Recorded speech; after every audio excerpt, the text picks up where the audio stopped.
বন্ধুরা, সত্যি করে বলো, তুমি এখন কতটা টেনশনে আছো, কতটা কষ্টে আছো, কতটা ভয় কাজ করছে তোমার ভিতরে। যদি এই সব কিছু তোমার জীবনের অংশ হয়ে থাকে, তাহলে এই কথাগুলো তোমার জন্যই।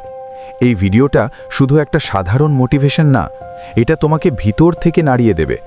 আমি আজ আবারও ঘোষণা করছি, এই কথাগুলো শোনার পর তোমার ভয়, টেনশন আর কষ্ট সব ধীরে ধীরে দূরে সরে যাবে, যদি তুমি সত্যি বুঝে নাও। একটা প্রশ্ন করি, তুমি কি কখনো সিংহ দেখেছো? হয়তো না, আর দেখলেও সিনেমায় বা ভিডিওতে। কিন্তু ধরো তোমাকে একটা সুযোগ দেওয়া হলো জঙ্গলের আসল সিংহকে সামনে থেকে দেখার। কোনো খাঁচা নেই, কোনো নিরাপত্তা নেই, শুধু তুমি আর সেই সিংহ। তুমি কি রাজি হবে? এখন বলো, যদি তোমার হাতে লাঠি দেওয়া হয়, না হলে বন্দুক, না হলে 10 জন লোক তোমার সাথে, তবুও 99% মানুষ বলবে না। কেন? কারণ ওই সিংহ স্বাধীন।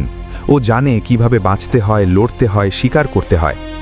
আর একটা সিংহ আছে, সার্কাসের সিংহ। ও দেখতে ভয়ঙ্কর, কিন্তু ওর মধ্যে ভয় নেই, শক্তি নেই, স্বাধীনতা নেই। ও খাঁচার মধ্যে বড় হয়েছে, ওকে নিয়ন্ত্রণ করা হয়, তাই ওকে দেখে তুমি ভয় পাও না। এখানেই আসল সত্য। তুমি সিংহ, হ্যাঁ তুমি, কিন্তু পার্থক্য একটাই, কেউ জঙ্গলের সিংহ, কেউ সার্কাসের সিংহ। কেন তুমি সার্কাসের সিংহ হয়ে গেছো? প্রথমত, ভুল ধারণা। ছোটবেলা থেকে তোমাকে অনেক ভুল কথা শেখানো হয়েছে।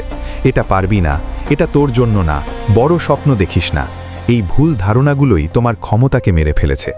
সত্যি কথা, ভুল ধারণা বিষের থেকেও বেশি বিপজ্জনক। 2 নম্বর, অন্য কেউ তোমাকে কন্ট্রোল করছে। যদি তোমার সুখ দুঃখ অন্য কারোর উপর নির্ভর করে, তাহলে তুমি কখনোই স্বাধীন না।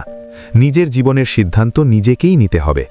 জঙ্গলের সিংহ কাউকে জিজ্ঞেস করে না, ও নিজের মতো চলে। 3 নম্বর, বেশি আরাম, বেশি দাসত্ব।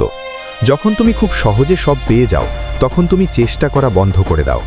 সার্কাসের সিংহ খাবার পায়, ঘুম পায়, তাই ও লড়াই করতে ভুলে যায়।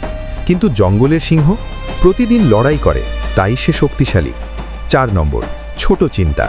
তুমি নিজের জন্য একটা সীমা বানিয়ে নিয়েছো, আমি এতটুকুই পারি, এটাই আমার লিমিট। এই চিন্তাই তোমাকে আটকে রেখেছে। যেদিন তুমি বড় করে ভাবতে শুরু করবে, সেদিনই তোমার জীবন বদলাবে। 5 নম্বর, তুমি চেষ্টা করছো না। সবচেয়ে বড় সত্য, তুমি জানো তুমি পারো, তবুও তুমি চেষ্টা করছো না। সার্কাসের সিংহ একসময় চেষ্টা করা বন্ধ করে দেয়, কিন্তু জঙ্গলের সিংহ শেষ নিঃশ্বাস পর্যন্ত লড়াই করে। শেষ কথা, বন্ধু, তুমি জন্মগতভাবে দুর্বল না, তুমি ভিতর থেকে শক্তিশালী, কিন্তু তুমি ভুল জায়গায় বন্দী হয়ে আছো।